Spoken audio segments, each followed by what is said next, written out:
Hey, what's up everybody? Welcome back to Unparalleled Universe for another action figure review, and today we're taking a look at the brand new Mezco 112 Collective Magneto. Heck yes, I'm super excited about this guy. Taking a look at the packaging, it does look nice. It has the X logo in the center, Magneto up at the top, Marvel 112 Collective at the bottom. On the side it says Magneto. On the back, we get a look at the figure, all the cool accessories, and a bunch of promo shots that all look very cool.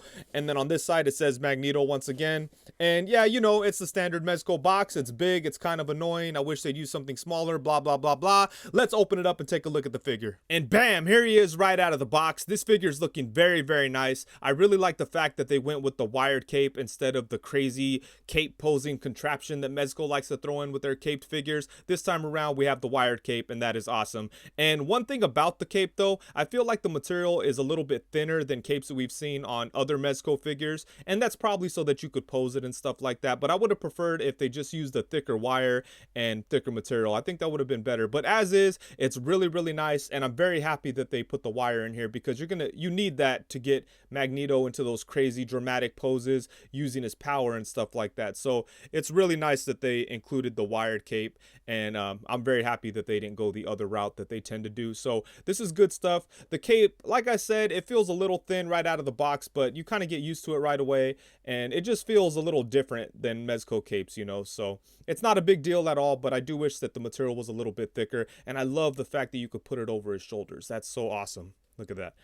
Super dope. This figure looks really, really nice. I like everything about the way that it looks. The costume design is very good. The cape is cool. Everything about it looks really, really nice. And I really like what they did for the costume details on Magneto, because even though it's not perfectly accurate to the classic look for Magneto, it still has like some elements. Like for instance, right here we have these small little circles on his chest piece. A lot of times in comics, Magneto has circles on it, but I mean, they're way bigger. In this case, they're smaller and more subtle, and they look really, really nice. And this kind of comes off more like an armor piece, so that's cool. And then down in here for the torso, Mezco put these little lines in here, and I think that's awesome too. They like to put their own spin on Marvel characters, and sometimes they overdo it, but that's not the case here. This all looks really good. It's very well done. It's very subtle, but it does the job. It breaks up this area here. It probably would have been fine without it. I mean, I think the figure still would have looked cool, but I think this really worked out, and overall, it's probably to the figure's benefit, so I do like it. Same thing over here on the arms. I do like the color red of the costume. It looks nice. The purples look really nice, and this is all sculpted very well. Check out the details there. And then down here into the belt, there's a bunch of nice details on there too, and it matches with the chest piece, so that's awesome. And then we have some purple right in here, and I'm really happy that they didn't try to force purple into this area or into the arms, so it came out really nice. But there's a little bit of purple right there. Down into the legs, we have more of this piping that still looks nice. Same thing over here. And then down into the lower legs, once again, it feels kind of classic, but it feels updated and different. Like a lot of times we see Magneto with these lines on his boots, but they're a lot more clean and straight. This time around, it kind of matches with the rest of the figure, and it looks a little bit more like armor pieces or mechanic or something. So it's really nice, and there's a bunch of sculpted details on here that look really good. And same kind of thing on the forearms. We have those red lines with a bunch of purple, but once again, it looks a little bit more mechanic. And it looks awesome, man. I just love the way this figure looks. They did a good job on it. And the head sculpt is very nice as well. I do like the expression that Magneto has right there. He looks super pissed off, and he looks like he's about to defend mutant kind by killing a bunch of humans. So that's awesome. I like the design on the helmet too. Looks really good. You do have that classic little insignia there on his forehead, but they kind of changed it up with the lines here. That looks nice. But then we still have the purple that kind of outlines the openings and like the edge of the helmet, so it looks really nice. And once again, the facial expression is really cool, and the eyes look good. I mean, some people have said that there's a little bit of a Ian McKellen type of look to it. I could see that, but at the same time, it still feels comic book, and he still looks tough and everything, so I like that a lot. And then here we have the unmasked head sculpt, and I think this looks really, really nice. I like the facial expression here. Once again, you have a little bit of a shimmer to the eyes that looks really good. The hair looks nice. It's pretty gray. A lot of times Magneto's hair is a little bit more white, but I'm cool with it being gray, so that's awesome. But yeah, this is cool. I'm probably going to display him like that. I really like this unmasked head. And aside from the two heads that Magneto comes with, he does come with some other cool accessories, including multiple sets of hands. So first off, we have a pair of fists. Next up, we have a set of open, dramatic, crazy looking hands. And the last set of hands are these awesome looking open hands that make it look like he's about to use his powers. And he does come with some magnetic power effects. He actually comes with two of them, one for each of his hands. And those are kind of cool. They plug right into the wrist peg. So that's nice, and it's very easy to put onto the figure. And there's a couple of little magnets on there. You could just stick little pieces of metal on there. Obviously, you can't put anything too heavy, but for the most part, you could get some stuff on there. And I think this is cool. I mean, it's a nice little gimmick, but I think I would have preferred if they would have given us more effects like this guy here. Bam, look at that thing, is awesome. I think it would have been cooler if they gave us some more creative things like this. And I'm sure they could have come up with some cool stuff because this thing is great. And I mean, the magnetic thing is cool. It's different, but I would have preferred more stuff like this. And this is very, very nice. I think this is a really creative accessory for Magneto, and I really like this. This is something I feel like only Mezco would have come up with. They always come up with really cool accessories, and this is one of those iconic Mezco accessories in my opinion. I like this a lot. We have the bullets here, we have the clip, the gun itself, and everything else just disassembled. It looks really, really cool. And this accessory does have a hand already attached with some energy effects coming out of it, as you could see. And this plugs into his left hand very, very easily. No problem switching the hands out, so that looks nice. I do wish that they included something for his right side too, or something similar to this. There is an energy effect for his right side, but it's one of those magnets. I do wish there was another really cool thing like this for his right hand. I think that would have been dope, but I am happy that we have this for his left side. I think it's a really cool creative effect. And then, of course, it comes with the standard Mezco stand, which has the same logo as the front of the packaging, so it looks pretty nice. He does have a peg you could stand on, or you could use the articulated posing arm, which will come in handy since he has a cool cape that you could display him in all kinds of cool flying poses, so that's awesome. And if anyone's curious, we do have some head swapping possibilities between these two figures. So first off, let's take a look at this Mezco Magneto with a couple of the Marvel Legends heads. So the heads won't quite pop on, but you can sit it on there, and it does look pretty good. It sits a little high, I guess, but for the most part, I think it looks okay. And you are able to pop on the Mezco heads onto the Legends figure, even though it's kind of a tight squeeze. And there we go. It does sit on there. I mean, it pops on. It's not going to go anywhere, but it's a real tight squeeze, so you probably won't want to move it once it's on there. But I think that unmasked head looks a lot better than the Legends one. The Legends one is okay, but I think the Mezco one is a lot better. But let's take a look at this on here. This kind of looks cool too, but it kind of clashes because, you know, this head has like a plastic look to it, and it clashes with the whole look of the Mezco figure. But if you prefer this head, it does work on there, even though this kind of seems like it sits low. But, you know, that's an option. And let's take a look at one more thing here. This is the regular Magneto head from the Legends figure on the Mezco body, and that looks okay. Actually, let's see how this looks. And there we go. There's the Marvel Legends figure with the head from the Mezco figure, and I think that looks cool. You know, you got some options here. If for some reason you don't like the heads that these figures came with, you can change them around if you like. And now for some size comparisons, we have the Master of Magnetism alongside the Mezco 112 Collective Tiger Stripe Wolverine and the Mezco 112 Collective Jim Lee Cyclops. And I think he looks pretty good next to them. If anything, Wolverine is just a little bit too tall. I feel like he should be a lot shorter compared to Magneto, but that's more Wolverine's fault than it is Magneto's. So I think overall these guys look pretty nice together. And now here we have him alongside the Marvel Legends Love Triangle, Wolverine, and Cyclops. And I think he looks pretty good next to them. He looks a little small compared to Cyclops, which is kind of weird. But overall, I think this will work if you want to mix these guys up. And then now here we have him alongside the Marvel Legends Family Matters 3-pack Scarlet Witch and Quicksilver. Next up, we have him alongside the Marvel Legends Family Matters 3-pack Magneto and the Walgreens exclusive Marvel Legends Mystique. And then now here we have him alongside the Marvel Legends Caliban Wave Beast and the Marvel Legends Wendigo Wave Nightcrawler. Next up, we have him alongside the Marvel Legends Doctor Doom from the Super Skrull Wave and the Marvel Legends Gambit from the Caliban Wave.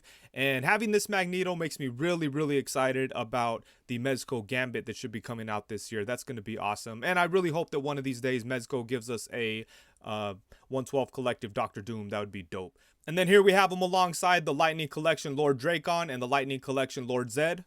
Next up, we have him alongside the NECA movie Teenage Mutant Ninja Turtles Raphael and Leonardo. And then finally, last but not least, we have him alongside the Marvel Legends Bucky Cap and Marvel Legends Pizza Spider-Man. And here's a quick look at him alongside the Marvel Legends Professor X figure. And how cool would a Mezco Professor X figure be? I bet you they could do something crazy like give him an actual floating, hovering chair. Have you ever seen those Iron Man figures with the like floating Iron Man? I think they could do that technology with the Professor X and actually make it work. I could totally see Mezco doing something like that. How dope would that be? But anyways, for now, this is what we have, and I think this looks pretty cool. And before we jump into the articulation, I want to mention something that I just noticed actually. On the cape, not only is there a bendy wire on the lining of the cape, there's also small bendy wires right in here, like the middle part of the cape. Check this out. So you got 1, 2, 3, 4, 5, 6 more small little bendy wires in the cape, and they don't go all the way through. They don't come all the way down the cape or anything. They just kind of go down maybe halfway down his back, but it does help you to pose the cape a little bit more. So that is really cool. I just noticed that. So anyways, let's go ahead and take a look at the articulation. The articulation on this body is pretty good. It feels very similar to the Green Lantern figure, and I was a big fan of the articulation on that. So it seems like this guy could pretty much do as much as that figure can. So that's a good thing. But anyways, let's take a look. So his head can move side to side. You've got a little bit of tilt to it. He could look up to about right there. He could look down to right there. And there's not much movement on the neck. You're going to get most of your movement at the head itself, but that's okay because you have this armor piece here anyways, so it wouldn't make much sense if his neck could move. So this works out okay. And then for the torso, he's got this really nice ab crunch. Look at that. Really nice. Once again, very similar to the Green Lantern figure, so that's a good thing. He can move to the side like that, come this way, and then he could twist using his mid-torso and his waist joint. So he's got a really good torso setup there. And then for the arms, for some reason, my left arm on my figure is a little tight. So he can't really move as much as the right arm for whatever reason. But let's go ahead and push it here. So his arm could come up to the front to about right there. And I feel like he could go a little bit more on this arm. Let's see. Yeah, look at that. I don't know what's up with that. For some reason, my left arm is really, really tight. But the right arm goes up a really nice amount. Bring it back down here very slowly. And I can't really tell if there's a butterfly joint in the shoulder. It looks like there might be. Look at that. You get a little bit of movement there, so that's cool. His arm could come out to the side. You have the upper bicep swivel. You have double jointed elbows. They get a really nice bend. Look at that. Bam. Really good stuff there. Then you have little ball joints at the wrists, so his wrist could move in all kinds of good directions. You've got like a hinge going, a swivel at the actual wrist itself. So good stuff there for the arms and the torso, really nice. For his legs, let's see here, they could come out to the side. You probably don't want to take them out to the side at the same time because you might damage the material. But his legs do come out to the side a pretty good amount, I guess. That's about it. They come forward to about right there, which works for me. Come to the back to about right there. You do have the upper thigh swivel. It's pretty tight though, but it's definitely there. Double jointed knees. Let's see here. Bam. Look at that. A really good double jointed knee. Lower leg swivel at the boot. Lower leg swivel at the foot. And then you have all kinds of movement here for the foot. So that's really good. You could bring them out to right there. Come up to right there. You could bring them out to the side. And yeah, like I said, a really good amount of articulation on this guy. I feel like the body is very similar to the Green Lantern, so I'm very, very happy with that. Okay, so overall, I love this figure. I think the Mezco did a great job on it. I really like the costume redesign they did. It looks new and modern and stuff, but still feels like classic Magneto. So that's like the key when you're trying to redo their costumes. As long as it captures the spirit of it, you're in good shape, and I feel like that's what they did here. The accessories are awesome too. Multiple hands are always welcome, but the star of the show as far as the accessories go is this awesome effect that he came with. I also really love the unmasked head. I think that is very well done, and this figure it's just really good. It came out very nice. I was really hyped up about this guy, so I could have been disappointed. I'm very happy to see that I'm not. One thing I feel like they could do a little better on is the wired cape situation. I do wish that the material felt a little bit more high quality, or maybe just like a little bit thicker or something. Same thing with the wires. They feel a little thin. I wish they felt a little bit more thick and more sturdy. you know, because I feel like if you mess with this too much, it could maybe snap or like poke through the cape a little bit. So you want to be careful with the wires. I do feel like they can probably improve on that a little bit, but I'm not really going to whine about that too much because that's something I've wanted to see on more Mezco figures, and I'm happy that they've done it, you know, so I can't really say that I want something from them and then complain when they do it. But, you know, they could definitely perfect it a little bit. But for the most part, I'm pretty happy with the cape situation, and I'm just really happy with this figure in general. I think they did a really nice job on it, and it's awesome that Mezco is doing so many X-Men figures, man. They're doing some good stuff. I just got this guy recently from a Sculptable mystery box, and I'm really happy about that because the mystery box cost me like 60 bucks or something. So I'm really happy that I got this figure, which generally goes for about $100. But anyways, the reason why I bring them out because it's awesome to see that Mezco is doing so many cool X-Men figures. Hopefully they do some more. I can't wait for Gambit. I would love to see them do a Nightcrawler. I think that would be incredible. They would do a really nice Nightcrawler. Hopefully they do that one of these days. But yeah, as far as Magneto goes, I love it. Anyways, I think that's it. Thank you so much for watching. Please be sure to like, comment, subscribe, all that good stuff. If you want to support the channel, be sure to use the Amazon links in the description below. Also, be sure to check out Sculptamo Toys. Those dudes are awesome. They got this figure out to me super quick. They're all the way on the other side of the country, and this got to me in like 2 days, so they're awesome. Also, if you want to support the channel, be sure to buy an Odious head. I'll leave a link to that in the description below. Thank you very much. Peace.